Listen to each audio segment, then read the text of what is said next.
Assalamualaikum warahmatullahi wabarakatuh. Saya Meisaro dengan NIM 1903842020037. Di sini saya akan mempresentasikan tentang model transportasi dengan menggunakan metode stepping stone yang disusun oleh saya sendiri dengan dosen pengampu Ibu Mertapera SPD MSc. Nah, untuk tidak memperpanjang waktu, langsung saja kita masuk ke yang pertama, yaitu tentang pengertian. Pengertian dari metode transportasi.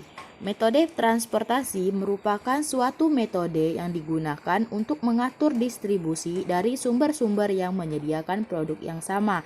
Nah, untuk metode stepping stone sendiri, untuk lebih jelasnya kita langsung masuk ke contoh soalnya saja.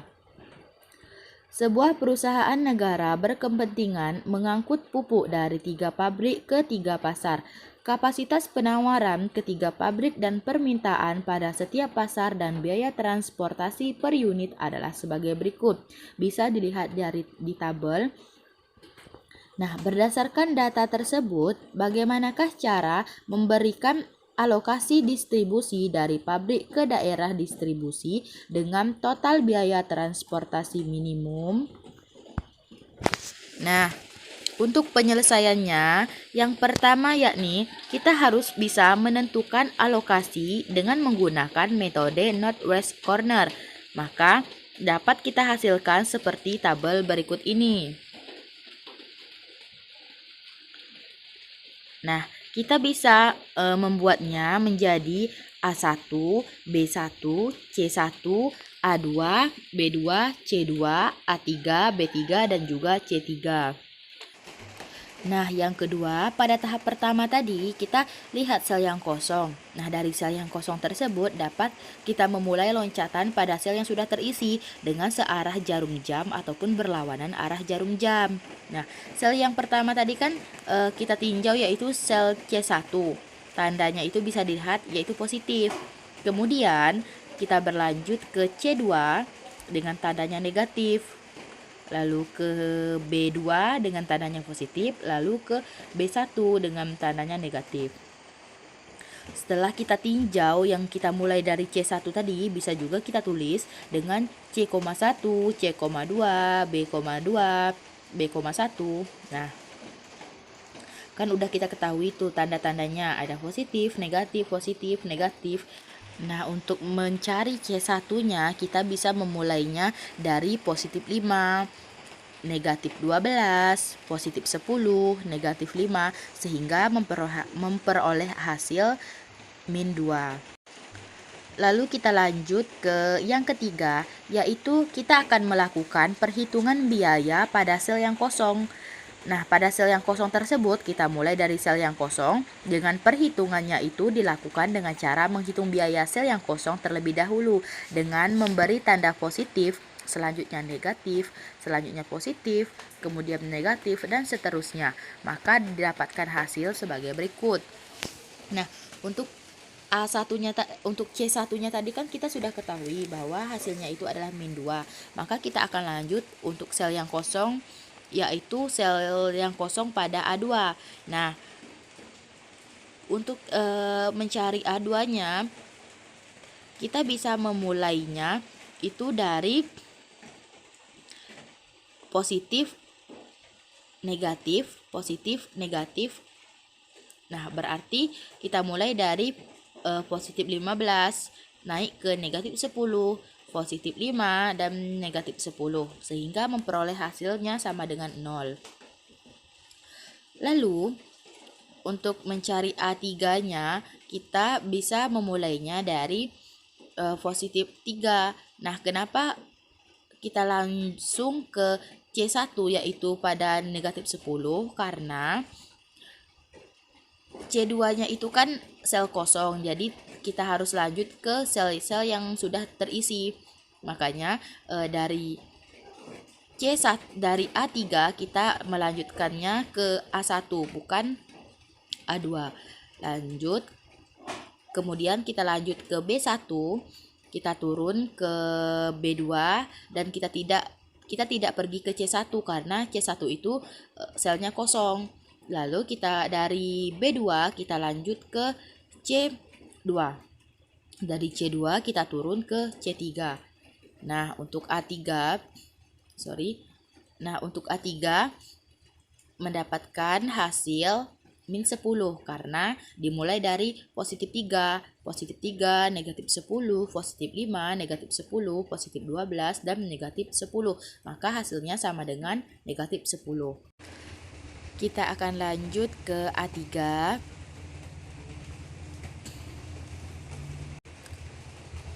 Selanjutnya ke B3. Nah, sama halnya seperti kita mencari A3. Nah, kita akan lanjut ke B3. Nah, untuk mencari B3-nya ini sama seperti cara kita mencarikan A3, A1 tadi. Berarti kita mulai dari positif 9. Nah, dari positif 9 kita bisa naik ke negatif 10. Lalu kita pergi ke positif 12 yaitu pada C2 dan kita akan turun ke negatif 10 pada C3. Maka hasilnya itu sama dengan 1. Nah, untuk hasil-hasilnya itu C1 sama dengan min 2, A2 sama dengan 0, A3 sama dengan min 10, dan juga B3-nya itu sama dengan 1. Nah, kita lanjut yang keempat. Karena kan kita sudah lihat hasilnya itu ada yang bernilai negatif, maka kita harus mengalokasikannya produk dari nilai negatif terbesar tersebut. Yang dilihat adalah isi dari sel tersebut. Lalu kita tambahkan dan kita kurangkan isi sel tersebut dengan melihat isi sel yang memiliki nilai yang paling kecil. Di sini kita mengambil A3 karena kita tahu bahwa A3-nya itu tadi bernilai negatif 10. Nah, untuk kita mencari A3-nya, kita bisa lihat di tabel bahwa kita mulai A3-nya itu dari A3, kita naik ke min negatif A1. Lalu kita ke positif B1, terus kita ke negatif B2, terus ke positif C2, lalu ke negatif C3. Nah, dari sel yang terisi, kita bisa ambil nilai yang paling minimum. Nilai yang paling minimum yaitu pada C2, yaitu 20.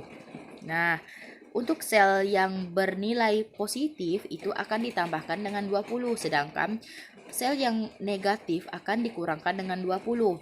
Contohnya itu seperti A3. Kita lihat pada A3.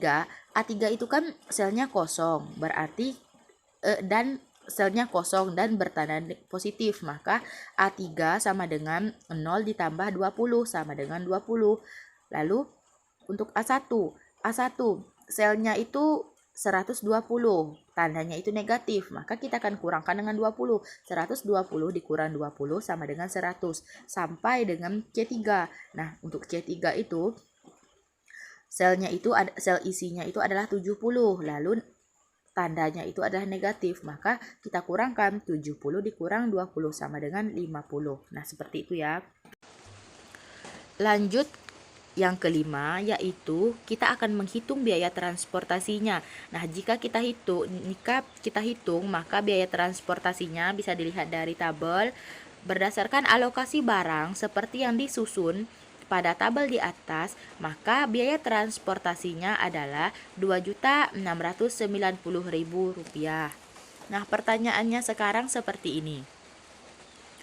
Apakah Rp2.690.000 itu sudah termasuk biaya transportasi minimum? Nah, jika kita masih ragu apakah hasil yang sudah kita dapatkan itu benar minimum ataupun belum, maka kita harus mengecek kembali yang nilainya itu negatif dari sel yang telah kita buat tadi. Maka kita lihat kembali. Nah, berarti tadi nilai C1-nya itu kan min 2, A2-nya itu 0, A3-nya itu min 10, B3-nya itu 1. Nah, di sini berarti C1 yang masih memiliki nilai negatif, maka kita harus mencarinya lagi. Nah, kita bisa lihat dari tabel ini bahwa untuk siklus sel C1 itu tadi, kita akan melihat isi selnya yang paling terkecil. Nah, dari isi sel yang terkecil itu kita lihat yaitu 40. Nah, itu terserah kita mau ambil dari B2-nya ataupun dari C2-nya karena sama-sama bernilai 40. Nah, dengan cara yang sama, jika tandanya positif, maka nilai selnya itu akan ditambah dengan 40. Jika jika tandanya negatif, maka akan dikurangkan dengan 40. Nah, jika kita cari, maka total biayanya itu sama dengan 2.610.000. Apabila kita masih ragu dengan jawaban kita, apakah ini benar-benar minimum ataupun belum, maka kita harus mengecek kembali yang tandanya itu negatif.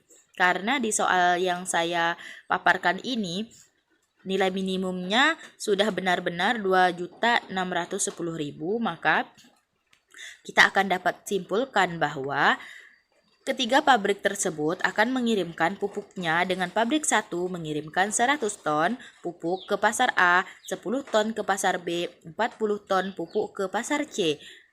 Lalu pabrik 2 mengirim 8 ton pupuk hanya ke pasar B dan pabrik 3 mengirim 20 ton ke pasar A dan 50 ton ke pasar C dengan jumlah biaya minimum yaitu 2.610.000. Oke. Sekian dari presentasi saya. Apabila terdapat kesalahan saya mohon maaf. Saya akhiri. Wassalamualaikum warahmatullahi wabarakatuh. Nah, apabila ada teman-teman yang ingin bertanya, dipersilahkan.